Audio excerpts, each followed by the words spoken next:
এই যে বাজান, এখানে এই বাড়ি বেচা 3 লাখ টাকা আছে। কালকে 12টার আগে আমাকে ইন্ডিয়া যাওয়া লাগবো। টিহাটো তুই রাখ বাজান, আমি খুব পেরেশানির ভিতরে আছি।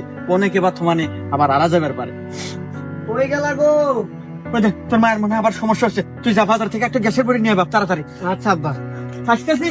কাছে 3 লাখ টাকা আছে, একটাবার চান্স নিয়ে দেখমুই নাহি। না না, যদি টাকা লস যায় তাহলে তো মার চিকিৎসা হবো না। না, কি করি কি করি, না একটাবার চান্স নিয়ে দেখি, এই শেয়ার চান্স, বেশি লোভ না করে 2 গুণনের টাকা তুলে নু। যদি 2 গুণনের টাকা তুলে নিই তাহলে 3 লাখ টাকা 6 লাখ টাকা হবো। তাইলে 3 লাখ দিয়ে মার চিকিৎসা করবো, আর 3 লাখ দিয়ে আবার খেলা শুরু করবো। যাই বিকাশের দোকানে যাই। আল্লাহ, আমি এখন কি করবো? আল্লাহ রে, আল্লাহ, আল্লাহ আমাকে একটু বুদ্ধি দাও। হ্যাঁ বাজান, কে বাজান? তুই কনে আসলো বাজান? হ্যাঁ, তুই জানিস না যে তোর 12টার সময় তোর মাইক ইন্ডিয়া না নিয়ে গেলে বাঁচবে না? তুই কনে আসলো বাজান? হে বাজান, বাজান, হে বাজান, তুই কথা কস না কে?